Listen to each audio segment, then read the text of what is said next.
Bonjour. Rejet du recours de l'opposition, tir groupé sur les sages, entre guillemets, de livrer Walf Quotidien ce matin. Et justement, Moustapha Diakhaté rapporte le journal Dixit, le Conseil constitutionnel immole la loi organique. Amadou Ba de Pastef enchaîne le très gros mensonge de Ismaël Madior Fall. Abdoul Mbaye ne sera pas en reste, il se dit dégoûté. À la page 4, avec mon confrère Majib Gaye, retenez, s'agissant justement de cette décision rendue par le Conseil constitutionnel, Ismaël Madior Fall prend fait et cause pour les 4 sages, entre guillemets, honnis par l'opposition. Les 4 juges du Conseil constitutionnel peuvent compter sur le soutien de l'ancien garde des Sceaux et professeur agrégé de droit constitutionnel. Ismaël Madior Fall affirme que cette décision ne souffre d'aucune irrégularité. Le journal de Le Cité, cette décision ne souffre d'aucune irrégularité. Dans sa décision relative à la loi modifiant le code pénal, le Conseil constitutionnel a pris la peine, dès le début de sa décision, d'expliquer la régularité de sa composition. Il n'était pas tenu de le faire. Il aurait pu statuer, prendre sa décision. Un juge n'a pas à s'expliquer sur ses décisions, mais il a été courtois en expliquant que sa composition n'était en rien irrégulière. Confie Ismaël Madior Fall sur la RFM. Le journal de relater justement des réactions. Moustapha Diakhaté en premier lieu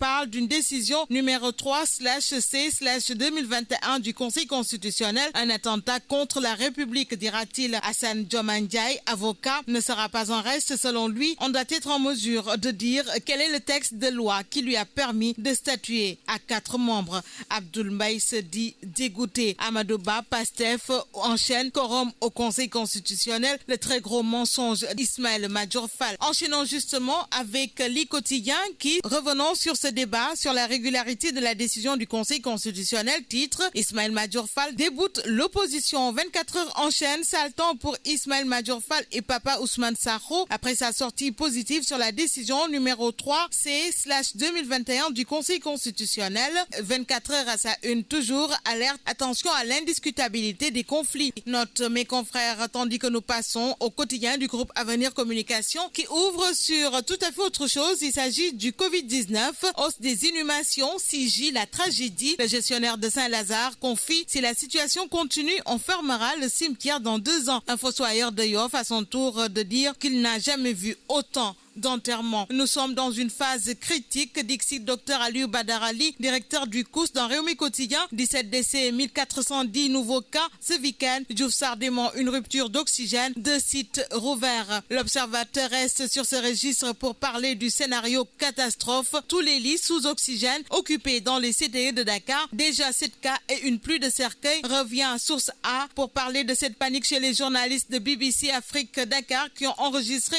7 cas Covid, 17 décès de plus en 48 heures, 1402 nouvelles infections et 51 cas graves. Passons au quotidien Les Échos qui rapporte que la police va faire des opérations ciblées pour le respect des mesures restrictives. Les marchés, des lieux de commerce, de sport, des transports et salles de spectacle investis. Appel de Moussa Daf aux populations, aidez-nous à vous aider. Ravage accéléré de la Covid-19, la Tribune renseigne. Dr Mamadou Dian demande aux populations de se réapproprier des mesures barrières. Critique parlant de vaccination, oxygène et CTE, livre un second souffle vital. Enchaînons avec la Covid-19 malmène la population. Dakar Times, à son tour, livre un état des lieux de l'oxygène dans les centres de traitement des épidémies à Dakar. 240 000 mètres cubes commandés, 96 267 mètres cubes livrés, 143 732 mètres cubes stockés. Pendant ce temps, Direct News rapporte, s'agissant toujours Covid-19, que le Sénégal trinque, la Côte d'Ivoire déroule. Poursuivons avec l'évidence où c'est la hausse des cas de Covid-19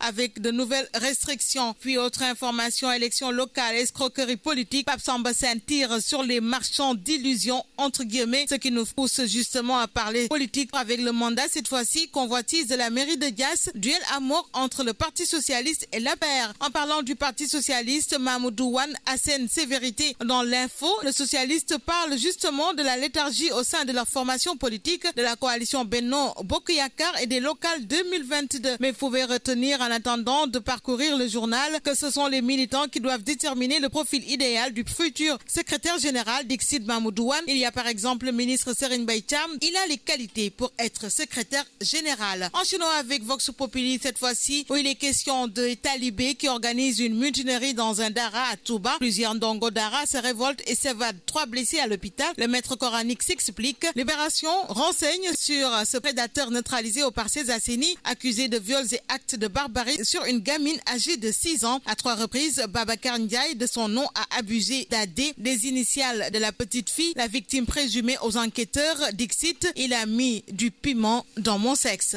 Et nous bouclons avec les quotidiens du sport. Stade tout d'abord, Mané, Koulibaly, Nyan, Baldé, la saison du rachat en Europe. Sonolambe enchaîne avec Mbaye Boy, coach du B52, qui confie Balagaï 2 n'attaquera jamais Bombardier. On va en guerre, on se déplace avec toutes les armes. Bonne lecture à tous. Les armes.